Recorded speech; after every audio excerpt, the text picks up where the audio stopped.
Hello students, I hope you are fine.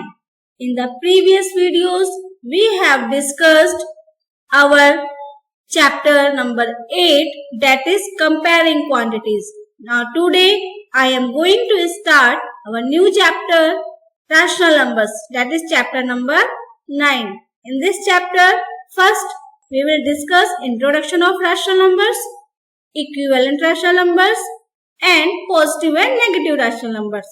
So let's see what is rational numbers. A rational number is defined as a number that can be expressed in the form of P upon Q, where P and Q are integers and Q is not equal to 0. Rational number ऐसा number है जिसको हम P upon Q के form में indicate करते हैं, जहां पर P and Q ये दोनों कौन से नंबर्स हम लेंगे, इंटीजर्स लेंगे. But keep in your mind Q मतलब डिनोमिनेटर 0 नहीं होना चाहिए. 0 के अलावा आप कोई भी नंबर ले सकते हो, चाहे वो नेगेटिव इंटीजर हो या फिर पॉजिटिव इंटीजर हो. ठीक है, P आपका न्यूमरेटर है और Q क्या है, डिनोमिनेटर. एग्जाम्पल में देख लीजिए, जैसे लिखा है 4/5 is a rational number where P is 4 and Q is 5. तो 4/5 क्या है, रैशनल नंबर. स्टूडेंट्स, आपने जब फ्रैक्शंस पढ़ा होगा तभी आपने ये डेफिनेशन पढ़ी होगी. A fraction is defined as a number that can be expressed in form of P upon Q. P upon Q के फॉर्म में हम फ्रैक्शन को भी डिफाइन करते हैं और P upon Q के फॉर्म में हम रैशनल नंबर्स को भी डिफाइन करते हैं. तो डिफरेंस क्या है, वहां पर भी हम यही कहते हैं कि Q is not equal to 0. Fraction में भी Q 0 नहीं होना चाहिए. डिफरेंस ये है कि फ्रैक्शन में हम P और Q की जगह होल नंबर्स लेते हैं एंड रैशनल नंबर में P एंड Q की जगह हम क्या लेते हैं, इंटीजर्स. मीन्स अगर हम 4/5 की बात करें तो ये आपका फ्रैक्शन भी है और ये रैशनल नंबर भी है.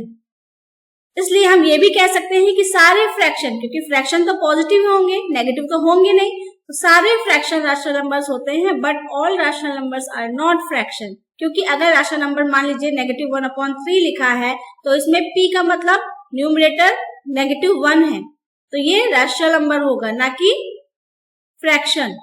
अगर हम 1/3 की बात करते तो इसमें P एंड Q दोनों पॉजिटिव है, इसका मतलब ये क्या है, फ्रैक्शन है और इसके साथ साथ ये रैशनल नंबर भी है. ओके, नेक्स्ट टॉपिक देखिए, equivalent rational numbers.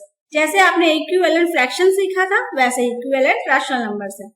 Equivalent rational number में हम क्या करते हैं, by multiplying the numerator and denominator of a rational number by the same non zero integer.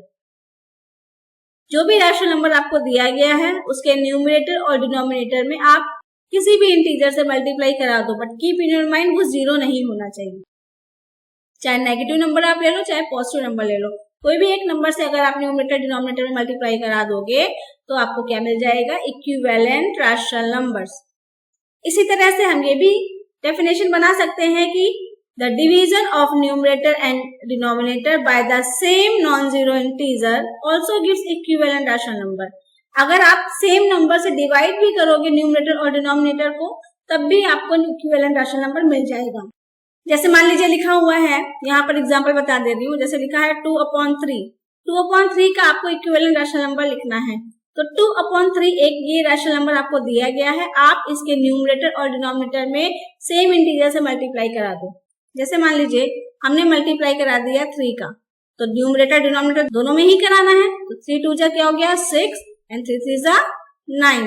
तो 2/3 किसके इक्विवेलेंट होगा, 6/9 के. अगर आपका मन करे तो आप नेगेटिव इंटीजर भी ले सकते हो. जैसे 2/3 का मल्टीप्लाई हमने -5 से करा दिया, तो न्यूमरेटर डिनोमिनेटर दोनों में -5 से कराएंगे, ये हो जाएगा -10 और डिनोमिनेटर में -15. अगर आप इसको रिड्यूस करोगे तो आपको 2/3 ही मिलेगा.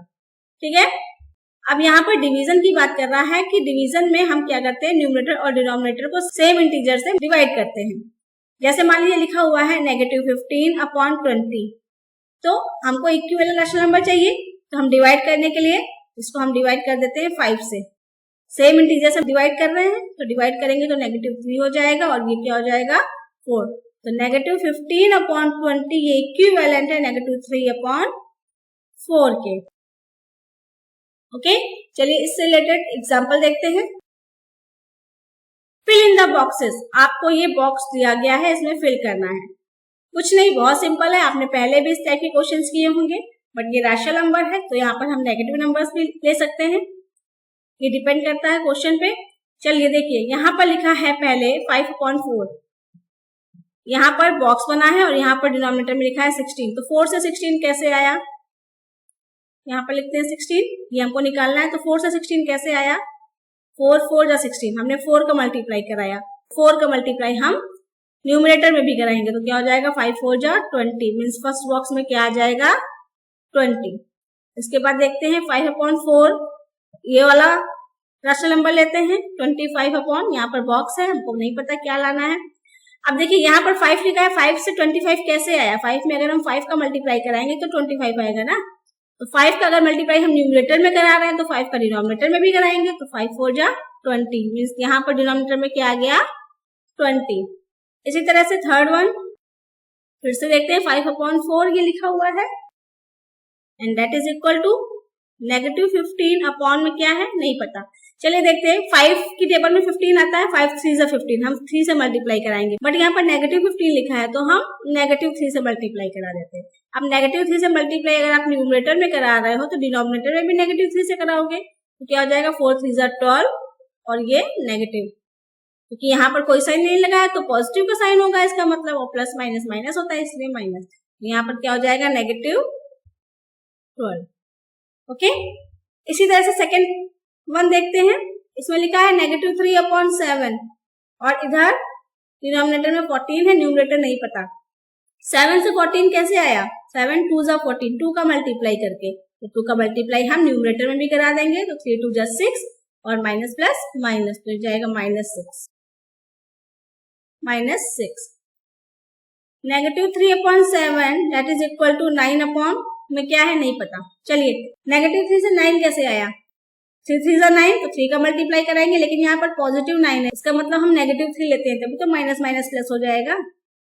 ठीक है, माइनस माइनस प्लस 3 3 जा 9, तो -3 का मल्टीप्लाई हम डिनोमिनेटर में भी करा देते हैं, तो 7 3 जा 21 और ये 3 नेगेटिव है 7 पॉजिटिव है, तो इसलिए यहाँ पर -21 आएगा। यहाँ पर हम क्या लिखेंगे -21।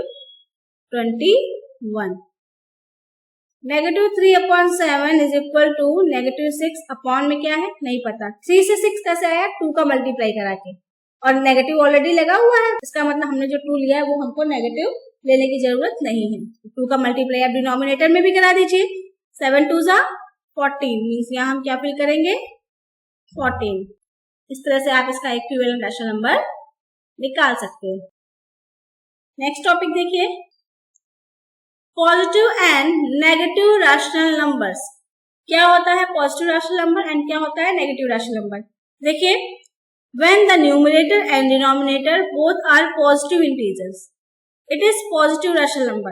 अगर किसी रैशनल नंबर के न्यूमरेटर और डिनोमिनेटर दोनों ही पॉजिटिव इंटीजर हो तो वो पॉजिटिव रैशनल नंबर होता है। जैसे 3/5 में 3 भी पॉजिटिव इंटीजर है, 5 भी पॉजिटिव इंटीजर है, इसलिए 3/5 कैसा रैशनल नंबर हुआ positive rational number. Okay, when either the numerator और the denominator is negative integer, अगर न्यूमरेटर या डिनोमिनेटर दोनों में से कोई भी एक नेगेटिव इंटीजर होगा तो वो क्या होता है नेगेटिव रैशनल नंबर होता है। जैसे देखिए 5/6 लिखा है, 5 पॉजिटिव है और 6 क्या है नेगेटिव इंटीजर है, इसका मतलब 5/6 नेगेटिव रैशनल नंबर होगा। अगर न्यूमरेटर मान लीजिए नेगेटिव होता, जैसे -5/6, तो न्यूमरेटर क्या है नेगेटिव है, डिनोमिनेटर पॉजिटिव है, तो ये भी क्या है नेगेटिव रैशनल नंबर है।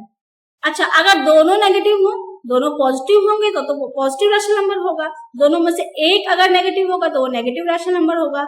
अगर मान लीजिए लिखा हुआ है -3/2, तो ये कैसा रैशनल नंबर है, देखिए दोनों नेगेटिव है इसलिए ये भी क्या होगा पॉजिटिव रैशनल नंबर होगा। ठीक है, क्योंकि माइनस माइनस ये कैंसिल आउट हो सकते हैं। ओके, तो न्यूमरेटर और डिनोमिनेटर अगर दोनों नेगेटिव है किसी रैशनल नंबर में तो हम क्या कहेंगे वो पॉजिटिव रैशनल नंबर है। चलिए इसका भी एग्जांपल देखते हैं। Which of these are negative rational numbers? बताइए कौन सा नेगेटिव रैशनल नंबर है। देखिए फर्स्ट वन में क्या है, न्यूमरेटर नेगेटिव है, डिनोमिनेटर पॉजिटिव है। नेगेटिव रेशनल नंबर के लिए दोनों में से एक नेगेटिव होना चाहिए, तो ये कैसा रेशनल नंबर है, नेगेटिव। 5/7 सेकेंड वन देखिए, दोनों ही पॉजिटिव है, तो ये कैसा रेशनल नंबर है, पॉजिटिव। ठीक है, थर्ड वन में देखिए 3/-5 लिखा है, डिनोमिनेटर नेगेटिव है, इसका मतलब ये कैसा रेशनल नंबर है, नेगेटिव। फोर्थ वन में देखिए न्यूमरेटर और डिनोमिनेटर दोनों ही नेगेटिव है। मैंने अभी बताया अगर दोनों नेगेटिव हो या दोनों पॉजिटिव हो, दोनों ही कैसे रेशनल नंबर होंगे, पॉजिटिव। आई होप ये आपको समझ में आ रहा होगा। Now we know that practice makes perfect, so you have to prepare the notes and solve these examples again, and then after this is your classwork. Here are 3 questions. You have to solve these questions and then match your answer which are given here. Thank you for watching. See you in the next video.